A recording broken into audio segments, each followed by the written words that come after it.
오늘은 6번째 시간 죄의 문제에 대해서 공부를 해보도록 하겠습니다. 우리가 지난주에 타락에 대한 문제를 다룰 때 잠깐 원죄에 대한 이야기를 했었잖아요.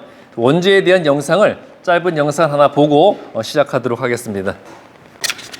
이 원죄를 얘기할 때 사람들이 많이 원죄는 무엇입니까? 라고 사람들이 묻기도 이 원죄를 얘기할 때 사람들이 많이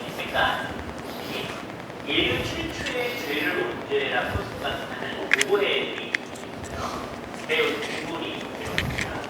아담과 하와가 범한 죄, 하나님께서 범하신 신과를 쌓아놓은 그것을 우리는 인류 최초의 죄에 가지 그 최초의 죄를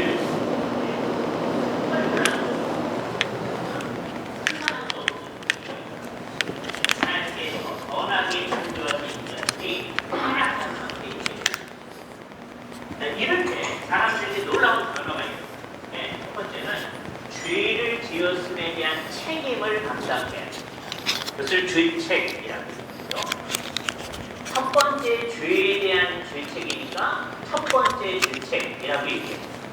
그래서 아담과 하와의 첫 번째 죄에 대한 책임을 져야 된다. 형벌을 받아야 된다.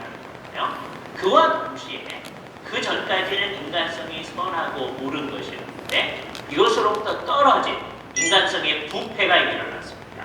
이것을 우리는 최초의 부패라고 얘기합니다. 이 최초의 부패는 인간성 전체를 다 더럽게 만들었죠. 그 때문에 인간들은 계속해서 죄를 더 짓게 되었습니다. 그럼 아담과 하와가 때도 두 번째 죄, 세 번째 죄, 100번째 죄, 1000번째 죄 그런 수많은 죄들이 있겠죠. 그 죄에 대해서 각각의 죄책과 부패성이 됩니다. 그런데 아담의 두 번째 죄 또는 세 번째 죄 또는 100번째 죄의 죄책과 부패성은 그 후손들이 우리에게 주어지는 것이 아닙니다. 오직 아담의 첫 번째 죄에 대한 죄책과 부패성만이 우리들에게 주어지는 것이죠. 그래서 아담의 그 첫 번째 죄에 대한 죄책, 형벌받아 나타난 그것하고 인간성이 처음으로 부패하게 되어진 것, 근원적 부패성이라고 하는 두 가지를 우리는 원죄라고 얘기하는 것입니다. 그래서 아담의 경우에 있어서는 자기들이 잘못함으로 말미암아서 원죄가 있게 됩니다. 그리고 이 원죄 때문에 그의 두 번째 죄, 세 번째 죄 이런 것들이 있게 되는 것이죠. 우리는 아담 안에서 타락한 인간성을 가지고 태어났다는 것이 원죄를 가지고 태어난 것이죠. 이 세상에 있는 모든 사람들은 아담의 그 첫 번째 죄에 대한 책임을 가지고 태어납니다. 그래서 이 세상에 있는 모든 사람들은 다 죽어갔다는 것이죠. 심지어는 태어나자마자 죽는 어린아이들도 있습니다. 많은 사람들은 그 아이가 무슨 책임이 있기에 그렇게 죽어야 되냐 이런 생각하지만 인간은 근원적으로 이 원죄의 부패성이라고 하는 것뿐만 아니라 죄에 대한 책임이라고 하는 것을 같이 가지고 되어 있습니다.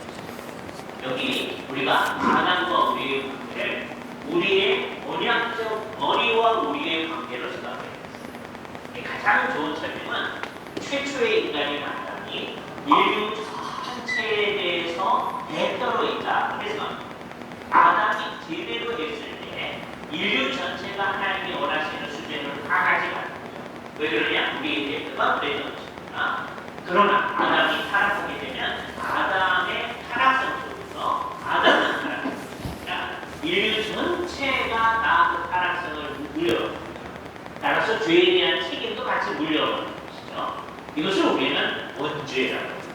다시 정리하면 원죄라고 하는 것은 아담의 첫 번째 죄에 대한 죄책과 부패성을 얘기하는 것입니다. 이것 때문에 우리의 두 번째, 세 번째, 네 번째 죄들이 나타나게 됩니다. 이걸 우리가 자범죄라고 얘기합니다. 이것을 영어로는 actual sin이라고 얘기해요. 우리가 범한 죄들이죠. 우리가 범한 죄들은 우리에게 있었던 최초의 죄에 대한 책임을 져야 마땅함이라고 하는 것. 우리도 죽어 마땅한 존재들이고 우리도 한 사람도 부패하지 않은 사람이 없다라고 하는 이 현실. 이것이 원죄를 가지고 태어나는 인간의 모습을 얘기합니다. 그래서 그런 인간들은 이 세상에서 다 원죄할 수밖에 없는 것입니다. 만약에 하나님께서 이런 인간들에게 대해서 어떤 독특한 조치를 취해주지 않으셨다면 우리들은 전부 다 하나님께서 명령하신 대로 내가 이것을 먹는 날에 분명 죽으리라 하신 말씀이 실현됩니다. 아담의 강하게 되어져 있었던 모든 죽음 가운데로 들어가게 됩니다. 그것이 이 원죄를 가지고 있는 우리들의 공통적인 비참한 상태인 것이죠. 옛날 사람들이 이것을 참상이라고 표현하기를 좋아했어요. 참으로 비참한 상태 가운데 있는 것이 원죄를 가지고 있는 우리들의 모습입니다. 그러나 하나님께서 타락한 인간들의 역사 속에 개입되면서 약속을 내려주시면서 우리들이 이 원죄를 가지고 있는 상황으로부터 벗어날 수 있는 길을 제시해 주셨다는 것입니다. 우리는 그것에 대해서 하나님께 감사를 하게 됩니다. 하나님의 은혜의 약속에 대해서 감사하면서 우리는 우리 현실을 원죄를 가진 인간이라고 하는 현실로부터 지금 현재 생각할 수밖에 없습니다. 자, 이제 교재 보시면요. 제6장 기독교 핵심 교리 죄. 하나님이 처음에 죄라는 개념을 만드셨을까요? 안 만드셨을까요? 만드셨을까요? 안 만드셨을까요? 안 만드셨죠. 왜? 하나님은 죄가 없으신 분이시고 하나님의 형상과 모양대로 창조된 인간도 죄 없는 모양으로 창조가 된 거예요. 처음에는 죄라는 개념이 없었습니다. 그럼 어디서부터 죄가 생겼을까요? 자, 하나님이 사탄을 만들었을까요? 안 만들었을까요? 하나님이 사탄은 처음에 안 만드셨어요. 뭐 사탄이 어디서 생겨났느냐? 성경 말씀에도 나오는데 타락한 천사. 그러니까 천사가 하나님의 지위를 넘보고 하나님을 넘어서려고 하다가, 그러니까 소위 말하는 반란을 일으킨 거죠. 하나님을 넘어서려고 하다가 하나님으로부터 쫓겨나게 되는. 그래서 그때부터 이제 타락한 천사가 사탄이 되어서 처음 죄라는 개념이 들어오게 된 거죠. 죄라는 게 없었는데, 사탄도 없었는데, 타락한 천사가 하나님을 거역하고 하나님의 자리를 넘보다가 죄라는 것을 처음 짓게 됐고, 그래서 죄라는 개념이 생겨나게 된 것이고요. 그 타락한 천사가 하늘에서 쫓겨남으로써 이제 사탄이 되어 자신과 똑같은 죄 짓는 자들을 만들기 시작을 한 거죠. 이렇게 하늘에 타락한 천사의 마음과 정신에서 죄가 처음으로 뿌리 내리게 되었어요. 교재에도 나오듯이 죄는 하나님보다 높아지려는 교만한 욕망이고요. 죄로 인해 하나님의 심판이 있게 된 것이에요. 그러니까 처음 죄도 천사가 하나님보다 높아지려는 그 욕심에서 죄를 짓게 되었고, 인간도 똑같은 욕심 때문에 죄를 짓게 됐잖아요. 하나님의 자리를 넘보고 하나님처럼 높아지려다가 그 사탄의 유혹으로 말미암아 죄를 짓게 된 것이고, 이 죄로 인해 심판이 있게 된 거죠.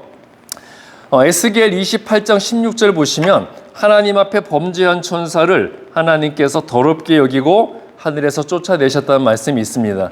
여기 에스겔서 말씀에 나오듯이 하나님 앞에 범죄한 천사가 하늘에서 쫓겨난 이후로 사탄이 된 거죠. 자, 그 사탄이 하늘에서 떨어지는 것을 보았다고 예수님께서 누가복음 10장 18절에서 증거해 주셨어요. 누가복음 10장 18절에서 예수님이 직접 하늘에서 천사가 떨어지는 것을 보았다 말씀을 하십니다.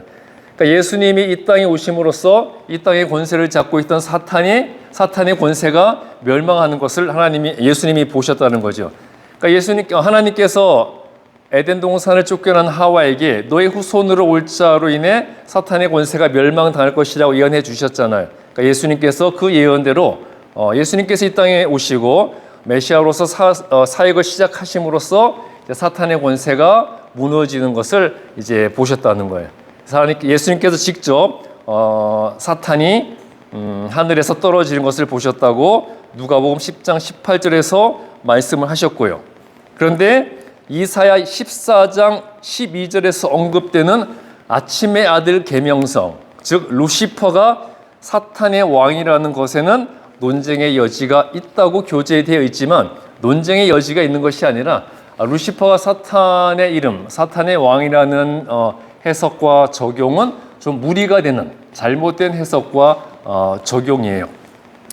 자, 여러분 루시퍼가 사탄의 이름이라는 이야기 많이 들어보셨죠? 그렇죠? 그걸 당연하게 우리가 보통 받아들일 경우가 많아요. 그런데 성경에 천사장 3명의 이름이 나올까요? 안 나올까요? 정확하게 천사장 3명의 이름이 성경에 나와요? 안 나와요? 나옵니다. 구약에도 나오고 신약에도 나와요. 자, 천사장 3명의 이름은 뭐죠? 가브리엘, 미가엘, 라파엘. 자, 가브리엘은 하나님의 계시를 전하는 천사장이에요. 그래서 마리아에게도 직접 가브리엘이 나타났죠. 가브리엘이 나타나서 성령으로 잉태될 것을 알려주셨고요. 또 다니엘서에도 나오고, 또 미가엘은 싸움의 천사입니다. 하나님을 위한 싸움을 하는 그런 천사예요. 이 미가엘도 다니엘서에도 나오고 요한계시록에도 나와요. 라파엘은 치료의 천사죠.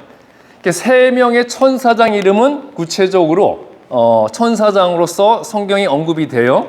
근데 루시퍼가 사탄의 이름이라는 말이 성경에 나올까요? 안 나올까요? 안 나옵니다.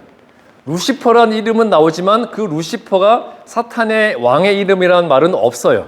근데 이게 이제 좀 잘못 적용돼서 우리가 일반적으로 그렇게 받아들이게 됐는데, 자, 왜 그러느냐? 이사야 14장 12절에 이사야가 미래에 대한 예언을 하면서 아침의 아들 계명성이 하늘에서 떨어질 것이다. 이사야가 그런 예언을 했어요. 아침의 아들 계명성이 어떤 별일까요? 계명성. 계명성이 새벽별이라는 뜻이잖아요. 새벽별. 새벽별이 어떤 별이에요? 금성이죠. 금성, 비너스. 그러니까 금성은 태양이 뜨기 전에 먼저 떠서 동이 틀 때까지 빛을 비춰주는 별이 계명성, 새벽별, 금성이에요. 그러니까 이 금성이 태양계에 있는 행성 중에 가장 밝은 빛이라고 그러죠.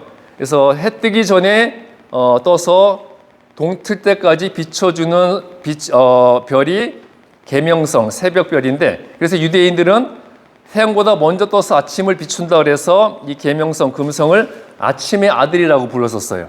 그런데 이 계명성, 새벽별을 라틴어로 루시퍼가 됩니다. 계명성, 새벽별, 금성이 라틴어로 루시퍼예요. 근데 초창기 기독교 지도자들, 그 교부들이 누가복음 10장 18절에 나오는 예수님이 보았다는 하늘에서 떨어진 천사라는 이 말씀을 이사야 14장 12절에 나오는 아침의 아들 계명성이 하늘에서 떨어졌다, 거기다 적용을 시켜버린 겁니다. 그래서 사탄의 이름은 루시퍼다. 그런 이제 해석이 생겨나게 된 거죠. 그런데 이사야 14장 12절에 나오는 아침의 아들 계명성이 하늘에서 떨어졌다는 것은 사탄을 얘기하는 게 아니었어요. 그러니까 이사야가 이스라엘 민족의 미래에 대해 예언을 했습니다. 그래서 바벨론에 의해 나라를 빼앗길 것이고 포로가 될 것이고 그걸 다 예언을 했어요. 그러면서 바벨론과 바벨론 왕에 대한 예언도 했어요. 하나님께서 불순종하는 이스라엘을 심판하기 위해서 이방 국가인 바벨론을 사용하셨잖아요. 이방 왕인 느부갓네살 왕을 사용해서 이스라엘을 심판을 하신 거죠. 이방인이지만 하나님의 뜻을 이루는 도구로 사용된 거예요. 바벨론과 바벨론 왕 느부갓네살은. 그런데 이 느부갓네살 왕이 교만해지죠. 하나님의 뜻에 따라 자기가 쓰임 받았다는 것을 인정하고 겸손히 하나님을 따랐어야 되는데, 세계를 정복하고 세계에서 가장 큰 나라의 가장 높은 왕이 되니까 교만해져서 이 모든 것을 다 내가 이루었다, 이 모든 것은 나의 능력이다, 그리고 자기를 신격화하기 시작했습니다. 그러니까 당시 바벨론은 세계를 정복한 대제국이었고 느부갓네살 왕은 가장 높은 왕이었으니까 이 바벨론과 바벨론 왕 느부갓네살이 밤하늘의 새벽별, 금성처럼 가장 빛나는 별이라고 묘사가 되었던 것이었어요. 그렇지만 그 느부갓네살 왕과 바벨론이 하나님께 불순종함으로써 느부갓네살 왕이 어떻게 됩니까? 정말 하늘에서 별이 떨어지듯이 가장 높은 곳에서 가장 낮은 곳으로 떨어져 버렸죠. 느부갓네살 왕이 미쳐버렸어요. 미쳐버려서 왕궁에서 쫓겨나서 들판에서 짐승과 같이 살았습니다. 그리고 바벨론도 그 역사가 길지 않았고요. 그러니까 그 당시 전 세계에서 가장 찬란한 국가를 세우고 가장 찬란한 빛과 같았던 느부갓네살 왕이었지만 하나님께 불순종하자 그랬던 바벨론과 느부갓네살 왕도 하늘에 있던 계명성처럼 빛나던 그들도 결국은 하늘에서 떨어지는 별처럼 그 모든 빛을 잃게 될 것이라는 바벨론에 대한 예언이었고 바벨론 왕에 대한 예언이지 사탄에 대한 예언은 아니었거든요. 근데 초창기 기독교 역사의 교부들, 기독교 지도자들이 예수님께서 보셨다는 사탄이 하늘에서 떨어졌다는 것을 이사야 14장 12절 하늘에서 떨어진 아침의 아들 계명성 루시퍼에다 좀 무리하게 적용을 시켜버린 거죠. 그래서 이 루시퍼가 사탄의 이름이다. 그런 해석이 생겨나게 된 것이었어요. 근데 초창기 기독교의 이러한 평신도들은 이런 거에 별로 관심이 없었어요. 종교 지도자들이 그렇게 해석하고 적용했던 부분이지 평신도들 일반 대중들은 이 구절에 대해 별로 관심도 없었고 잘 알지도 못하는 부분이었는데 어떻게 해서 이 루시퍼가 사탄의 이름이라는 것이 대중들에게 퍼져나가게 되었느냐? 여러분 이탈리아 작가 단테 아시죠? 단테의 신곡. 단테의 1300년대 이탈리아 작가 단테가 신곡을 쓸 때 신곡에 등장하는 사탄의 이름을 단테가 루시퍼라고 언급을 한 거예요. 그러니까 단테는 초창기 기독교 역사의 교부들이 이 두 가지 말씀을 해석했던 것을 그대로 가져다가 신곡에서 인용해서 쓴 거죠. 근데 그 당시 유럽에서 단테의 영향력은 엄청났거든요. 유럽인들에게 정서적, 문화적, 그리고 사상적으로 큰 영향을 미치고 있었기 때문에 사람들은 단테가 하는 말이라면 당연히 성경적 근거 있는 말일 것이고 당연히 사실일 것이다. 그렇게 생각하고 사탄의 이름이 루시퍼구나. 그렇게 대중적으로 받아들여지게 된 거예요. 그리고 또 유럽에 의해서 기독교가 전 세계로 퍼져나가면서 당연히 사탄의 이름이 루시퍼다. 그렇게 적용이 된 것이지만 그것은 무리한 해석이고 잘못된 적용이라는 겁니다. 그러니까 이사야 14장 12절에서 말하는 아침의 아들 계명성 루시퍼는 사탄이 아니라 바벨론과 바벨론 왕 느부갓네살의 미래에 대한 예언을 한 것이었고요. 예수님께서 누가복음 10장 18절에서 보신 하늘에서 떨어진 사탄은 이 말씀과 상관이 없는 부분이에요. 근데 이제 초창기 기독교의 역사의 교부들과 단테에 의해서 이제 일반 대중에게 그렇게 잘못 받아들여지게 된 거라는 겁니다. 뭐하다 얘기가 나왔을까요? 자, 이렇게 타락한 천사가 하나님의 심판을 받아 사탄이 되었고요. 거짓과 탐욕의 영인 사탄은 뱀의 형태를 입고 최초의 인간을 유혹을 했어요. 그 사탄의 이 속임수와 거짓으로 말미암아 죄가 인류에게 들어오게 된 거죠. 아까 말씀드렸듯이 타락한 천사, 하나님께 거역했던 천사가 하나님의 심판을 받아 사탄이 되었어요. 그리고 뱀의 형상을 가지고 사람을 똑같이 유혹해서 자기랑 똑같은 죄를 짓게 만들고 결국 그럼으로써 인간에게 죄가 들어오게 되었다는 거죠. 그러니까 여러분, 죄에는 어떤 습성이 있습니까? 죄의 습성. 그렇죠. 일단 전염성이 강해요. 전염성. 죄는 전염이 됩니다. 그러니까 인류 역사에서 역사적인 전 세계적인 전염병이 여러 번 있었죠. 패스트도 있었고 콜레라, 천연두 우리도 겪었잖아요. 우리는 세계적인 전염병은 역사 속에나 배울 것이라고 생각했는데 불과 5년 전에 이 코로나 이 바이러스로 전 세계가 셧다운 된 적도 있었었죠. 이 전염병이라는 건 전염되니까 무서운 건데 죄가 그렇게 전염성이 있다는 거예요. 금방 퍼뜨린다는 거죠. 그리고 또 어떤 특징이 있습니까? 죄 짓는 사람들은 어떤 특징이 있어요? 죄 짓는 사람들의 특징. 혼자 안 짓잖아요. 그렇죠? 꼭 공범을 끌어들여서 자기랑 똑같은 놈을 만들어 버리잖아요. 그러니까 사탄이 죄를 지음으로써 그 죄가 퍼져나가게 되었고 사탄은 자기와 똑같은 자들을 만들어 나가기 시작을 한 겁니다. 그래서 하나님의 형상대로 창조된 인간을 유혹해서 자기와 똑같은 죄인으로 만들려고 했던 거죠. 자, 그런데 지금은 우리가 죄에 대해서 굉장히 관대한 시대에 살고 있죠. 자, 영원한 형벌, 타락, 심판, 지옥 이런 말을 교회에서 또 설교에서 사용되는 것은 자연스럽지 않게 느껴지고 있어요. 요즘 교회와 목사들이 이런 말들, 형벌, 타락, 심판, 지옥이란 말을 하면요, 인기 없는 교회 되고 인기 없는 목사가 돼버립니다. 그러니까 심판에 대한 것, 지옥에 대한 설교 많이 하는 목사는요, 교회에서 인기가 없어요. 인기가 없고 시대에 뒤떨어진 목사, 덜 떨어진 목사 취급을 당합니다. 어떤 설교하는 목사들이 인기를 얻게 될까요? 용납, 포용, 관대, 용서 이런 말로 죄를 합리화하는 사람들, 죄를 합리화해 주는 사람들, 죄를 합리화해주는 설교들, 이렇게 용납과 포용과 관대와 용서라는 명목으로 죄를 합리화하는 것이 사랑이라는 미명으로, 융통성이라는 미명으로 포장이 되고 있어요. 자, 그런데 여러분, 성경적 진리가 바뀐 적이 있습니까? 성경은 쓰여진 이후로 한 번도 내용이 바뀐 적 없습니다. 성경적 진리는 바뀐 적이 없어요. 그리고 성경에 나오는 하나님의 심판의 기준이 바뀐 적 있을까요? 하나님의 심판의 기준은 바뀐 적이 한 번도 없어요.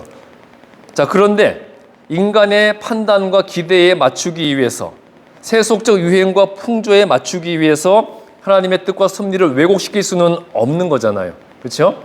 자, 모든 인간은 죄인이고요. 죄인에게는 심판이 있을 것이라는 것은 하나님께서 분명히 선포하신 진리이기 때문입니다. 우리는 죄의 문제를 심각하게 다뤄야 한다는 거죠. 지금 요즘 교회와 목회자들은 죄를 잘 다루지 않습니다. 그러면 사람들이 좋아하지 않으니까. 사람들은 자신의 양심이 찔림을 받기를 원하지 않아요. 자신의 부족함과 허물과 죄를 합리화시켜주는 목사와 교회를 원하지, 죄를 지적하는 교회와 목사를 원하지 않습니다. 그렇지만 분명히 말씀드렸듯이 하나님의 심판의 기준, 그리고 성경적 진리는 바뀐 적이 없어요. 죄인은 반드시 심판받는다는 것이 하나님의 변함없는 진리이기 때문이라는 거죠. 자, 두 번째, 인간의 죄악된 본성. 인간의 마음과 영혼 속에는 선을 행하려는 양심과 아울러서 죄악을 행하려는 본능적인 경향, 즉 죄악된 천성, 우리가 배웠던 원죄죠. 이 원죄, 죄악의 본성이 존재하고 있습니다. 선을 행하려는 양심도 있어요. 왜냐하면 하나님의 형상대로 창조되었기 때문에, 하나님의 영이 떠나버리긴 했지만 여전히 그 흔적은 남아있기 때문에 선한 양심이 살아있지만 동시에 죄를 범하려는 죄악의 본성, 그 원죄도 함께 존재하고 있다는 거죠. 자, 최초 인간의 타락과 함께 죄악의 본성, 즉 원죄가 인간에게 대대로 이어지게 되었고요. 이로 인해서 모든 인간은 죄의 천성을 소유한 채 태어나게 됐습니다. 그러니까 원죄를 소유한 채, 죄악의 본성을 소유한 채 태어나게 됐어요. 그래서 우리가 내가 자라온 과정을 봐도 그렇고 우리가 자녀들을 키울 때도 보셨겠지만 우리가 나쁜 일을 가르치지 않습니다. 나쁜 일을 가르치지 않다도 어때요? 스스로 나쁜 일을 다 배우잖아요. 스스로 죄를 습득하고 죄를 다 배운다는 거예요. 우리가 살아오면서 많은 죄를 짓고 많은 나쁜 짓 했는데 우리가 그 나쁜 짓 하는 거 배웠습니까? 안 배웠어요. 스스로 다 습득하고 그것을 행하는 존재가 되었다는 거죠. 우리 안에 죄악의 본성이 있기 때문에 그 본성으로 말미암아 가르쳐주지 않아도 나쁜 짓을 다 배우고 죄를 범하게 된다는 거죠. 자, 예수님께서 이 땅에 인간의 몸을 입고 오신 이유는 예수님을 그리스도로 믿는 모든 자들에게 새로운 천성, 즉 거듭난 생명, 구원받은 생명, 변화된 본성을 주시기 위해서였습니다. 우리가 그 죄악의 본성만을 가지고는 구원을 받을 수가 없으니까 예수님께서 오셔서 우리의 죄악된 본성 외에 새로운 천성, 구원받은 새 생명을 주시기 위해서 오셨다는 거예요. 자, 그런데 죄악의 본성, 즉 죄악의 천성, 원죄를 부인하는 사람들은요, 자신들이 죄인이라는 것을 인정하지 않습니다. 그러니까 지난주에 우리가 잠깐 다뤘던 구원파처럼 구원파는 원죄를 인정하지 않아요. 죄악의 본성이 없다 그래요.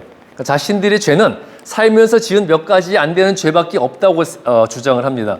그렇기 때문에 이 땅에 오신 예수님을 믿기만 하면 그까지 죄 다 용서받아 버린 것이고 과거의 죄도 용서받았고 현재의 죄도 용서받았고 미래의 죄도 다 용서받았다고 그래요.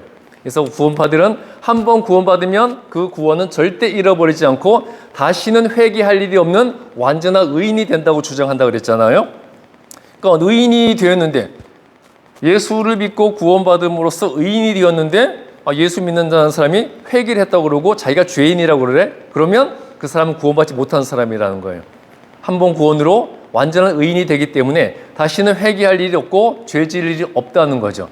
그래서 구원파들은 내가 죄인이다, 내가 죄를 회개해야 된다, 그런 말을 인정하지 않습니다.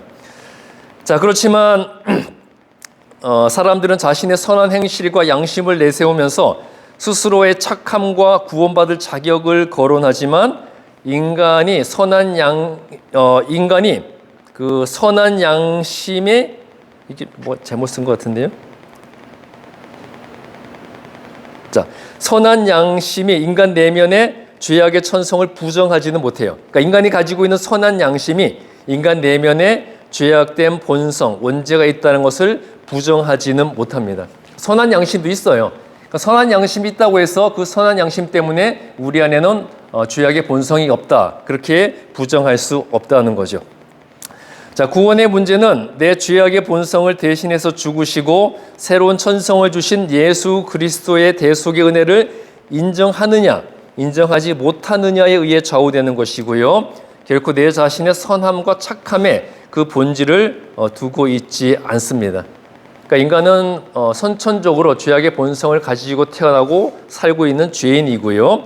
그 죄악의 본성 때문에 우리가 심판을 받게 되었는데 예수님께서 그 내 죄악의 본성을 대신해서 죽으셨고 우리에게 새로운 구원받은 천성을 주셨다는 그 은혜를 인정하는 것에 의해 우리가 구원을 받게 되는 것이지, 내가 착하게 살았다고, 내가 선한 행위를 했다고 내 착한 행실과 선한 행위로 인해 구원을 받는 것은 아니라는 거예요.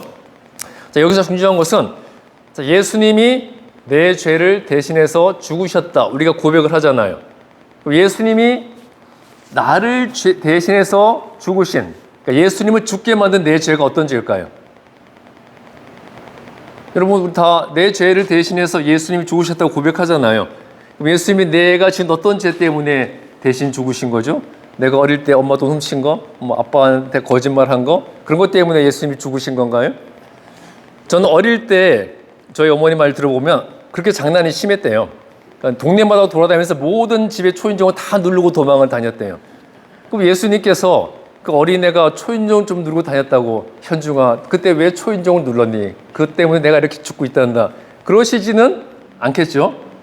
그러니까 내가 지은 죄 때문에 돌아가신 건 아니라는 거예요. 뭐 때문에 돌아가신 겁니까? 원죄. 왜냐하면 내 안에 죄악의 본성은 내 힘으로 없게 할 수도 없고 극복할 수도 없는 거거든요. 내 힘으로 부정할 수도 없고 없게 할 수도 없는 그 원죄 때문에 예수님이 돌아가시고 대신하여 우리에게 새로운 천성, 구원받은 새로운 생명을 주셨다는 거죠. 다음 세 번째, 죄의 본질. 자, 죄의 기원은, 자, 죄는 아까도 말씀드렸듯이 누구에 의해 시작이 되었습니까? 사탄에 의해 시작이 되었어요. 죄는 사탄에 의해 시작이 되었고, 사탄의 유혹에 넘어간 아담으로 말미암아 죄가 세상에 들어오게 되었고 모든 인간에게 유전이 되었죠. 그러니까 처음 죄의 시작은 사탄이었어요. 근데 그 사탄의 유혹에 아담이 넘어감으로 말미암아 세상에도 죄악이 들어오게 되었고 아담의 후손인 모든 인간에게 그 죄가 유전이 된 거죠. 자, 다음 페이지 보시면, 그다음에 죄의 보편성. 자, 죄의 보편성이라는 것은 온 세상에는 죄가 다 퍼져 있다는 겁니다. 보편적으로 죄가 다 퍼져 있고, 중요한 거, 모든 사람은 보편적으로 다 죄를 짓는다는 거예요. 그러니까 모든 사람은 다 죄인이라는 거죠. 아담의 때에도 죄는 있었고 지금도 죄는 누구에게나 있고 오직 예수 그리스도만이 죄에서 예외된 흠없는 분이라는 겁니다. 자, 여기 로마서 3장 23절 말씀 보시면요. 자, 스크린에 말씀 나와 있습니다. 모든 사람이 죄를 범하였음에 하나님의 영광에 이르지 못하더니. 자, 누가 죄를 범했다고요? 모든 사람. 모든 사람은 다 죄인이라는 겁니다. 이게 죄의 보편성이에요. 인간적 기준에 의해서 착한 사람, 나쁜 사람, 선한 사람, 악한 사람 나누기는 하지만 그건 인간의 기준이고, 하나님의 눈에는, 하나님의 기준에는, 하나님의 법에는 모든 사람이 보편적으로 다 죄를 짓고 죄인으로 살아가고 있다는 거죠. 다음 세 번째, 죄의 7가지 측면. 하나님이 죄라고 말씀하시는 것에는 7가지 측면이 있어요. 자, 첫 번째, 죄는 율법. 율법은 뭐예요? 하나님의 계명, 하나님의 명령이죠. 그러니까 죄는 율법, 하나님이 정하신 경계, 이것은 해야 된다, 그것은 하지 말아야 된다. 하나님이 정해놓으신 경계가 있잖아요.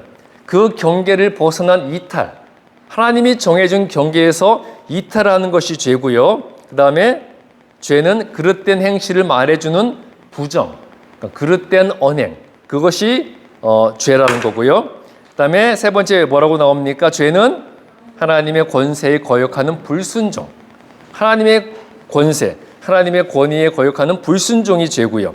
네 번째, 죄는 하나님의 거룩한 수준에 도달하지 못하는 부족함. 아까 봤던 로마서 3장 23절. 자, 모든 사람이 죄를 범하였음에 하나님의 영광에 이르지 못하더니, 하나님의 영광에 도달하지 못했다는 거죠. 이렇게 하나님의 거룩한 수준에 도달하지 못하는 부족함, 그것이 죄이고, 그 다음에 죄는 하나님의 의지에 끼어들어서 하나님의 거룩한 권위의 영역에 자신의 의지를 개입하는 침범. 그러니까 하나님의 뜻과 섭리가 있는데, 하나님의 의지가 있는데, 하나님의 의지를 넘어서서 내 의지를 앞세우려는 하나님의 영역에 대한 침범. 이것이 죄이고, 그 다음에 죄는 경건하지 아니한 것. 자, 로마서 5장 6절 말씀 보시면요. 자, 우리가 아직 연약할 때 기약대로 그리스도께서 누구를 위해서 죽으셨다고요? 경건하지 않은 자를 위해서 죽으셨다. 결국 이 경건하지 않은 것이 죽을 죄라는 거죠. 그러니까 경건하지 아니함 때문에 죄를 짓게 된 것이고, 마지막 7번째 뭐라고 나옵니까? 믿지 아니하는 것. 누구를 믿지 않은 것? 자, 마가복음 9장 24절 보시면 곧 그 아이의 아버지가 소리를 질러 이르되 내가 믿나이다. 나의 믿음 없는 것을 도와주소서 하더라. 어떤 이야기에 나온 말씀인지 아시죠? 어떤 이야기에 나온 말씀입니까? 처음 보는 말씀이라고 그러시면 안 되는데 다들 제 눈길을 피하시네요. 귀신 들린 아이의 아버지가 예수님을 찾아와서 할 수 있거든 내 아들을 고쳐주십시오. 그러니까 예수님이 뭐라 그러셨어요? 할 수 있거든이 무슨 말이냐? 믿는 자에게는 능히 하지 못할 일이 없느니라. 그때 그 아버지가 내 믿음 없음을 용서해 주십시오. 내가 믿지 못했던 것을 용서해 주십시오. 내가 예수님을 믿지 못했던 것이 죄입니다. 그래서 고백하고 있는 거잖아요. 이렇게 죄는 또 믿지 아니하는 것이 죄가 된다는 거예요. 자, 죄의 7가지 측면. 첫 번째는 이탈, 두 번째는 부정, 세 번째 불순종, 네 번째 부족함, 다섯 번째 침범, 여섯 번째 경건하지 않은 것, 일곱 번째 믿지 않는 것. 이것이 7가지 죄의 측면을 구성하고 있어요. 그렇다면 다음, 죄가 사람에게 끼치는 영향. 죄가 사람에게 어떤 영향을 끼치느냐? 먼저 로마서 1장 32절 보시면요. 죄는 영혼을 부패시킨다고 합니다.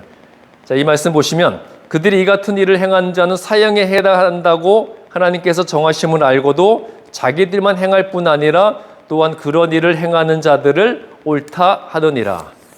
하나님께서 이런 일을 행하면 죽음의 심판을 받게 될 것이다 말씀을 하셨고 법으로 정해 놓으셨어요. 그걸 알고서도 사람들이 그 일을 행할 뿐만 아니라 다른 사람들이 그 일을 해도 옳다고 말해준다는 거죠. 이렇게 죄는 영혼을 부패시켜 버린다는 거예요. 영혼을 부패시켜서 그 다음 단계는 뭐냐? 양심을 굳게 만들어 버려요.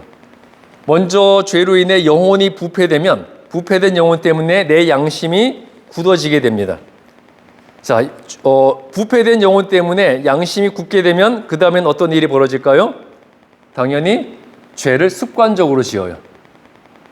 영혼이 부패되어 버렸으니까 죄를 죄로 여기지 않고 영혼이 부패되어 버렸으니까 부패된 영혼 때문에 내 양심은 굳어져 버리고 굳어진 양심으로 인해 습관적으로 죄를 범하고 그 다음이 또 중요하죠. 습관적으로 죄를 범하면서 그 다음에 어떻게 합니까? 자기 죄를 합리화하죠. 합리화. 이건 죄가 아니다. 요즘에는 다 이렇게 산다. 성경 말씀 그 2000년 전, 5000년 전에 쓰여진 말씀인데 그거는 이 시대에 새롭게 적용이 돼야 된다. 요즘에는 이렇게 살 수 없다. 성경도 시대에 따라 새롭게 적용이 돼야 된다. 그렇게 죄를 합리화하게 되는 거죠. 그러면서 죄가 광범하게 퍼져나가고 죄가 보편적으로 퍼져나가게 되고 모든 사람이 죄인이 되는 거예요. 그러니까 죄가 사람에게 끼치는 영향, 영혼이 부패되고 부패된 영혼으로 말미암아 양심이 굳게 되고 굳은 양심 때문에 습관적으로 죄를 짓고 자기 죄를 죄로 여기지 않고 합리화를 하게 됩니다. 그러니까 죄를 죄로 여기지 않는 그런 악순환이 반복이 되는 거죠. 그래서 성경에서는 이거를 어떻게 표현하고 있느냐? 화인 맞은 양심. 말씀 들어보셨죠? 사도 바울이 죄인들의 양심에 대해서 화인 맞은 양심이라고 그랬잖아요. 화인이 뭐겠어요? 화인. 불화자의 인두. 그러니까 불로 지져진 인두로 양심이 지져졌다는 거. 불로 달구어진. 불로 뜨겁게 달구어진 인두로 양심이 찢어졌다는 거예요. 그러니까 양심이 완전히 굳어져 버렸다는 거죠. 그러니까 이 죄가 사람에 끼치는 영향은 화인 맞은 양심이 되어서 죄를 죄로 여기지 않게 된다는 겁니다. 자, 네 번째, 죄의 범위. 자, 불의는 모두 죄고요. 의인은 있습니까? 없습니까? 의인은 없나니 어떻게 없다고 그랬어요? 한 사람도 없다. 그렇게 사도 바울도 이야기를 했죠. 그러면 죄에는 두 가지 종류가 있는데요. 공개된 죄가 있고 은밀한 죄가 있어요. 자, 공개된 죄는 말 그대로 사람들에게 다 보이는 죄입니다. 주로 뭘로 짓는 죄겠어요? 행동으로 짓는 죄, 행위로 짓는 죄, 손과 발로 짓는 죄. 그러니까 하나님을 모독하는 행위, 우상 숭배, 거짓말, 도둑질, 사기, 불효, 간음 등과 같이 공개적으로 공공연하게 범하는 죄가 공개된 죄고요. 그 다음에 은밀한 죄가 있습니다. 그 은밀한 죄는 주로 뭘로 짓는 죄겠어요? 마음으로, 생각으로, 눈으로 짓는 죄죠. 그래서 시기, 질투, 미움, 정욕, 교만, 증오와 같이 마음으로 은밀히 행하는 죄를 은밀한 죄라고 하지만 문제는 공개된 죄는 사람들 눈에 다 띄어요. 그렇죠? 공개된 죄는 행위로 하는 죄이기 때문에 다 눈에 띕니다. 은밀한 죄는 마음으로 짓는 죄이기 때문에 사람들 눈에는 안 보여요. 그래서 사람들의 눈을 다 속였다고 생각을 해요. 근데 중요한 것은 하나님 앞에서는 모든 은밀한 죄가 다 공개된다고 시편 90편 8절에서 말씀하고 있습니다. 또 성경에서 그렇게 말씀하시잖아요. 하나님은 사람의 앉고 일어서는 것을 다 보고 계시고 마음의 생각까지도 다 감찰하고 계신다고 말씀하고 있죠. 그러니까 은밀한 죄를 짓더라도 마음의 죄를 짓더라도 하나님 앞에서는 그 죄가 다 공개가 된다는 겁니다. 그러니까 하나님 앞에서는 뭐가 없다는 겁니까? 완전 범죄가 없다는 거예요. 자, 세상에서는 완전 범죄가 있다고 그러죠. 완전 범죄 있다고 그러잖아요. 아닌가요? 없다 그러나요? 근데 실제적으로 뭐 수사기관들, 경찰이나 뭐 검찰에 그 미제 사건들 많이 쌓여 있대요. 미제 사건, 그러니까 해결되지 않는 미결 사건들이 많이 쌓여 있다는 거죠. 하지만 그 미제 사건이라는 것은 결국 공소시효, 그 안에 이제 수사가 끝나서 범인을 잡았느냐 못 잡았느냐 그 문제지, 인간 세상의 범죄는 공소시효라는 게 있잖아요. 죄를 지으면 몇 년 안에 수사와 법적인 판결까지 다 끝나야 되는 것. 죄를 지어서도 공소시효가 지나서 걸리면 처벌받지 않습니다.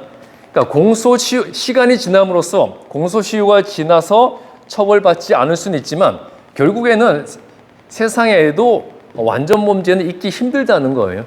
굳이 완전 범죄라면 한 가지 있을 수가 있대요. 그게 뭘까요? 완전 범죄. 그 수영장이나 해수욕장에서 물 안에서 이제 몰래 쉬하는 거. 그거는 거의 완전 범죄라고 그러더라고요. 근데 그것도 자세히 보면 알 수가 있대요. 그러니까 아니, 냄새는 안 나겠죠. 바다에서 뭐 쉬하는데 냄새가 나겠어요? 근데 딱 보면 물속에서 잘 놀던 사람이 갑자기 딱 멈추고, 그 다음에 주변에서 다 한번 살펴본 다음에 한동안 멈춰 있다는 거예요. 그 다음에 몸을 떨고 이제 손으로 이제 물을 막 저으면 100% 물 안에서 이제 쉬를 했다는 거죠. 그것조차도 완전 범죄가 될 수가 없다는 겁니다. 그러니까 인간 세상에서도 사람의 눈을 속일 수 있는 완전 범죄는 있기 힘든데 하나님의 눈을 속일 수 있는 완전 범죄는 절대 없다는 거예요. 자, 사람들이 죄를 지을 때, 나쁜 짓을 할 때 공통적으로 보이는 행동 양식이 있어요. 뭘까요? 나쁜 짓을 할 때 꼭 주위를 살피잖아요. 그렇죠? 하기 전에 주위를 살펴보고 사람이 있나 없나 확인을 하죠. 그다음에 죄를 지은 다음에 또 살펴보고 누가 봤나 못 봤나 살펴보잖아요. 그래서 들키지 않았다고 생각하면 살았다, 다행이다 그러죠. 하지만 우리가 사람의 눈은 속일지라도 하나님의 눈은 절대 속일 수가 없다는 것. 하나님은 우리가 한 행위대로 보응하신다는 것. 그게 중요한 거죠. 자, 그 다음에 죄가 나타나는 세 가지 형태가 마가복음 7장 21절부터 23절에 나오는데요. 자,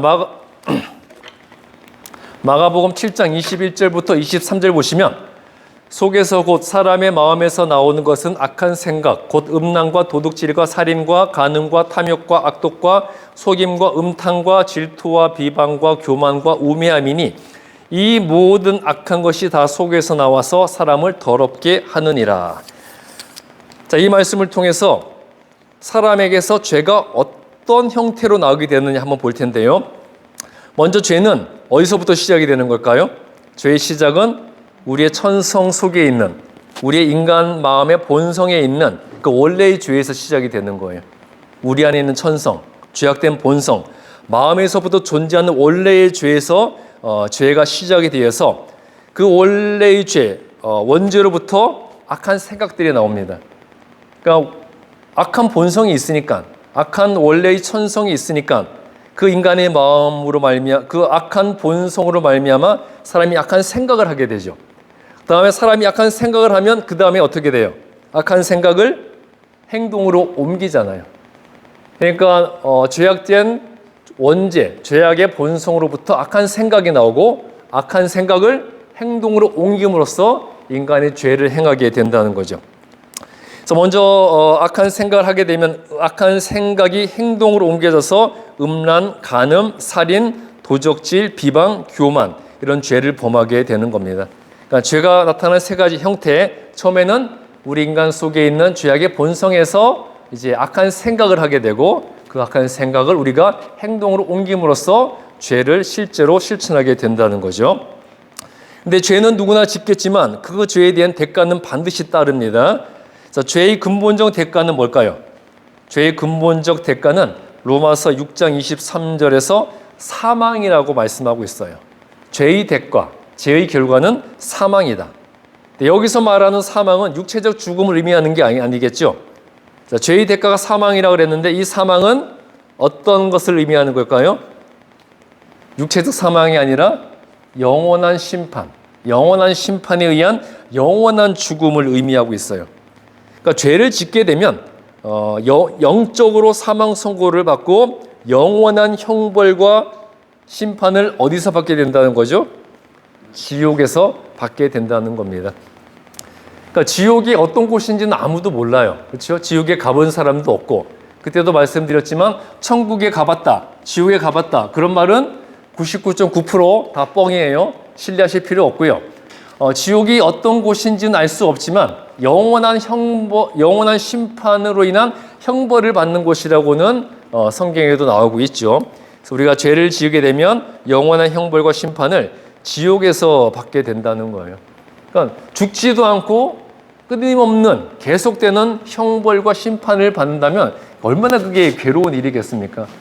일반적으로 우리가 지옥을 묘사할 때 뭐 불지옥 뭐 그런 거 많이 설명을 하잖아요. 어떤 사람이 죄를 짓고 이제 하늘나라 갔는데 당연히 이제 지옥행을 선고받았어요. 그래서 지옥에 딱 갔더니 초이스를 주더래요. 두 군데의 지옥이 있었는데 한 군데는 보니까 사람들이 흔히 말하는 불지옥, 꺼지지 않는 불 위에서 불타는 고통을 계속 겪고 있는 불지옥이 있었고, 하나는 큰 똥통이 있더래요. 큰 똥통에 사람들이 몸을 담그고 목만 내밀고 있더라는 거예요. 그래서 이 불지옥에 들어가겠느냐, 똥통 지옥에 들어가겠느냐 선택해라 그러니까 이 사람이 어디를 선택했겠습니까? 똥통. 여러분들 어디를 선택하시겠어요? 똥통. 당연히 냄새는 나겠지만 불지옥보다는 저게 낫겠지 하고 이 사람도 똥통을 선택을 했대요. 똥통에 딱 들어가는 순간 안내 방송에 나왔답니다. 5분 휴식 끝 10만 년간 잠수 시작, 그런 이제 방송에 나왔대요. 그러니까 10만 년 동안 똥통 속에 잠수하면 그게 불지옥보다 더 힘들 수도 있겠죠. 이건 이제 웃자고 하는 얘기고, 그만큼 우리 죄의 대가는 끝나지 않는 영원한 형벌을 받는 심판이 될 수밖에 없다는 거죠. 자, 그렇다면 우리는 죄로부터 어떻게 구원을 받을 수 있느냐? 죄로부터 구원받는 방법은 단 하나밖에 없습니다. 그게 뭐예요? 예수 그리스도의 복음이죠. 복음. 자, 복음이 무슨 뜻입니까? 복음.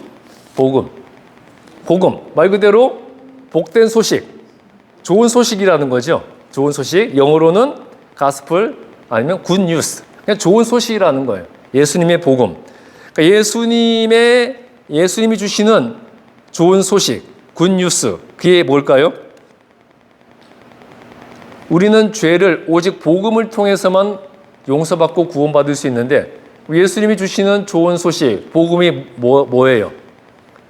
자, 하늘나라에 성부 하나님과 함께 계시던 말씀이셨던 성자 하나님이 인간의 몸을 입고 이 땅에 오셨고 내 죄를 대신하여 죽으셨고 내가 내 죄를 고백하고 나를 대신하여 죽으신 예수님을 그리스도로 믿으면 내가 구원을 받게 된다는 것. 이게 복음이잖아요. 이 복음을 통해서만 구원을 받을 수가 있다는 겁니다. 그러니까 복음만이 모든 믿는 자에게 구원을 주시는 유일하신 하나님의 능력이라는 겁니다. 복음 이외에는 구원받을 길이 절대 없다는 거예요. 그러니까 죄의 보편성에 대해 말씀드렸잖아요. 모든 사람은 다 죄인입니다. 죄를 짓고 살아요. 그 죄로부터 구원받을 수 있는 방법은 예수 그리스도의 복음밖에 없다는 거죠. 그래서 예수님께서 모든 인간의 죄에 대한 대가를 대신해서 치르시고 구원의 길을 열어주셨고요. 예수님을 내 죄를 대속한 그리스도로 믿는 것만이 유일한 구원의 길이고 방법이라고 요한복음 14장 6절에서 말씀하고 있습니다. 요한복음 14장 6절 보시면 같이 한번 읽어볼게요. 시작. 예수께서 이르시되 내가 곧 길이요 진리요 생명이니 나로 말미암지 않고는 아버지께로 올 자가 없느니라. 오직 예수님만이 구원의 길이라는 거죠. 요새는 이제 종교다원주의가 기독교의 트렌드, 대세가 되어가고 있습니다. 종교다원주의는 뭐냐? 모든 종교에는 다 구원의 길이 있다는 거예요. 그러니까 기독교 믿는 사람은 예수 믿고 구원받는 것이고 불교 믿는 사람은 부처님 믿고 구원받고 이슬람 교도들은 마호멧 믿고 구원받고 뭐 힌두교는 자기 신 믿고 구원받고 모든 종교에 구원의 길은 다 있다는 겁니다. 그러니까 이 종교다원주의자들은요, 요한복음 14장 6절 말씀도 어떻게 해석하느냐? 예수님은 내가 곧 길이요 진리요 생명이니 이 말씀을 원문이나 영어 성경을 보게 되면 오직 나만이 길이고 진리고 생명이라고 말씀하시는 거예요. 나로 말미암지 않고는 오님이 나를 통해서만 하나님께로 갈 수 있다. 이게 예수님이 하신 말씀인데 종교다원주의자들은 예수님도 길이고 진리고 생명이고 예수님을 통해서도 구원을 받을 수가 있다. 그렇게 해석하고 적용을 해요. 그러니까 모든 종교에는 구원의 길이 다 있다는 거죠. 그래서 이제 이게 뭐 이단 종교, 이단 교회, 이단 종파에서 하는 얘기가 아니라 정통 기독교 내에서도 지금은 이 종교다원주의가 거의 진리처럼 받아들여지고 있고요. 그래서 기독교에만 구원이 있다. 예수를 통해서만 구원받을 수 있다. 그럼 어떤 비난을 하느냐? 편협한 기독교인, 독단적인 기독교인, 그렇게 오히려 비난을 받습니다. 교회가, 기독교인이, 믿는 자가 그렇게 독단적이고 배타적이어서는 안 된다고 오히려 가르치려고 그래요. 그래서 이런 주장을 하면요, 저 목사는 못 배워서 저런 주장을 한다고 합니다. 요즘에 어디 교회에만 구원이 있고 예수님을 통해서만 구원받는다는 말을 하느냐? 시대에 덜 떨어진 주장이고 저 목사가, 저 성도가 못 배워서 저런 말을 한다 그러는데요. 아까도 말씀드렸듯이 성경적 진리는 단 한 번도 바뀐 적 없습니다. 예수님은 자신도 길이라고 하지 않으셨고 자신만이 길이라고 하셨고요. 자신을 통해서만 구원받을 수 있다고 하셨어요. 그러니까 그대로 기독교는요, 배타적 종교가 맞아요. 배타적인 구원관을 가지고 있는 게 맞아요. 왜냐하면 그게 진리니까. 그게 진리니까 진리라고 얘기하는데 교회가 배타적이어서는 안 되고 편협해서는 안 된다. 그런 비판을 하지만 다시 한번 말씀드리듯이 기독교는 배타적 종교가 맞습니다. 배타적 구원관을 가지고 있어요. 왜냐하면 예수님을 통해서만 구원을 받을 수 있는 것이 사실이기 때문에 그게 진리라는 거죠.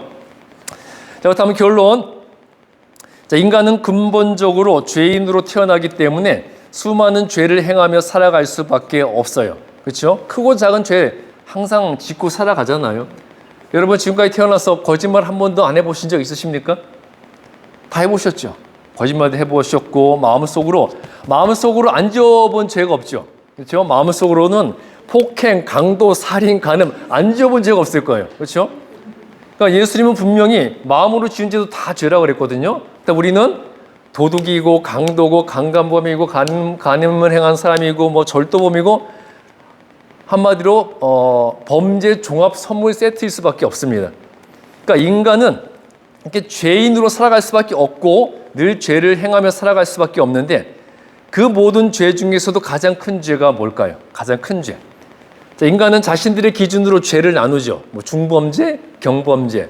중범죄는 뭐 살인, 뭐 강도 이런 걸 중범죄라고 그러고 경범죄는 뭐 교통 티켓을 끊거나 뭐 쓰레기를 함부로 버리거나 뭐 그런 걸 우리가 경범죄라고 그러잖아요. 그런데 우리의 기준이라는 것이고요. 사람들은 자신들의 자신들의 기준으로 죄의 질에 따라서 중범죄, 경범죄를 나누고 선한 사람, 악한 사람은 나누기도 해요. 죄 지은 사람들이 형무소, 교도소에 갇히잖아요. 교도소 내에서 죄수들끼리도 자기들끼리 등급을 나눈대요. 그래서 감옥에서 가장 사람들에게 인정받는 범죄자들은 어떤 범죄자들일까요? 정치범들. 그러니까 요즘에는 뭐 독재국가가 드물어서 많지 않겠지만 독재국가 많던 시절에는 정치범들, 그러니까 체제에 저항했던 사람들, 민주화 운동했던 사람들, 독재자에게 저항했던 사람들, 그런 정치범들은 교도소에서도 인정을 받는데요. 흉악범들도 그런 정치범들 인정을 해준대요. 근데 가장 인정받지 못하는 범죄자가 어떤 범죄자일까요? 강간범. 강간범 중에서도 강간미수범.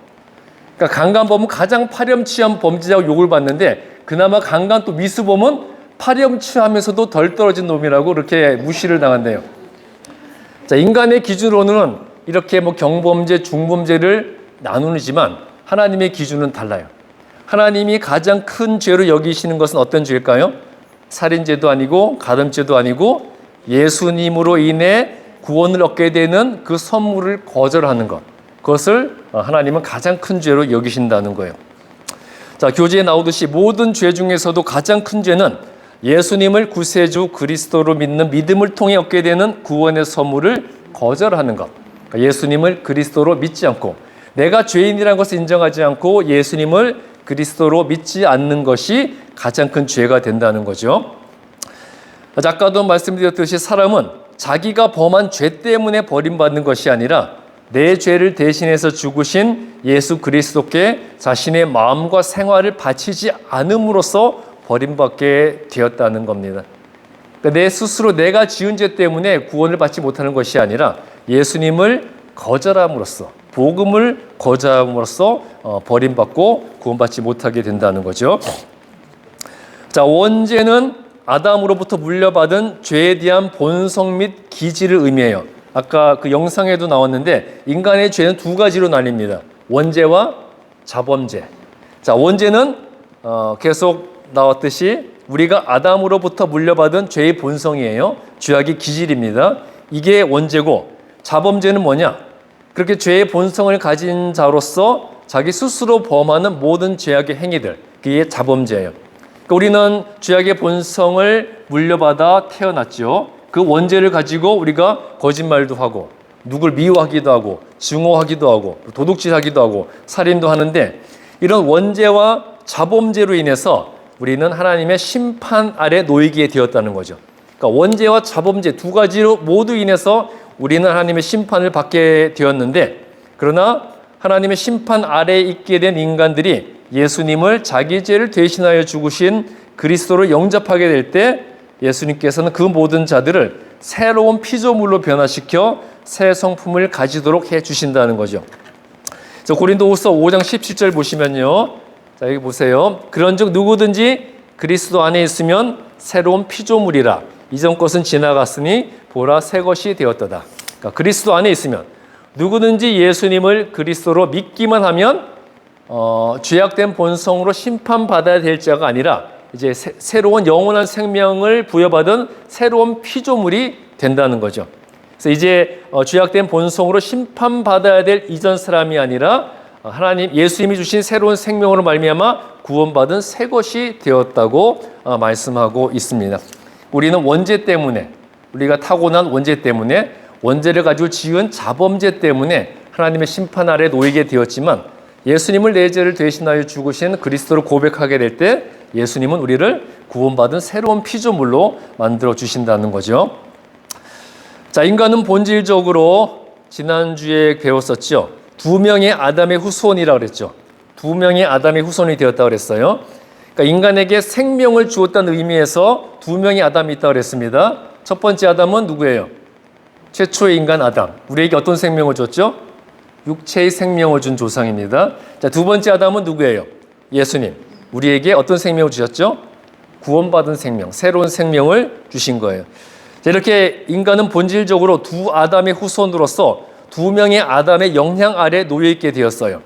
첫 번째 사람 아담이 죽을 영혼을 인간에게 주었습니다. 첫 번째 아담은 우리에게 죄악의 본성, 그러니까 죽을 영을 주었다면 두 번째 아담인 예수님은 우리에게 살려주는 영이 되셨어요. 자, 그래서 아담 안에서 첫 번째 아담 안에서 모든 사람이 죽게 된 것처럼 두 번째 아담인 그리스도 안에서 모든 사람이 살게 되었습니다. 그러니까 첫 번째 아담은 우리에게 육체적 생명을 주었고 죄악의 본성을 물려줌으로써 우리를 죽게 만들었다면 두 번째 아담인 예수님은 우리에게 새로운 생명, 구원받은 생명을 주었고 우리에게 죽을 우리를 살게 만들어 주셨다는 거죠. 자, 결론은요. 인간은 죄를 짓기 때문에 죄인이 아니라 죄인이기 때문에 죄를 짓는다는 거예요. 내가 태어나서 살아가면서 죄를 짓게 되기 때문에 죄인이 아니라 내가 죄인이기 때문에 죄를 지으며 살게 된다는 겁니다. 그렇기 때문에 우리는 심판받을 수밖에 없는데 예수님을 나의 구세주로 영접함으로써 우리의 죄가 용서받고 죄인의 신분에서 변화되어 새로운 피조물이 된다는 거죠. 사도행전 16장 31절 보시면 주 예수를 믿으라 그리하면 너와 내 집이 구원을 받으리라 말씀하고 있습니다. 그러니까 우리는 다 죄인이에요. 죄악의 본성 때문에 또 자범죄 때문에. 그러나 우리의 원죄와 자범죄로 인해서 심판받을 수밖에 없게 되었을 때 예수님께서 우리를 위해 오셔서 자신이 대신하여 죽음으로써 우리의 죄가 용서받게 되었고 오직 주 예수 그리스도의 복음만이 우리를 구원할 수 있는 유일한 길이 된다는 것. 그것을 우리가 알면 되겠습니다. 자, 오늘 배우신 것에 대해 질문 있으신가요?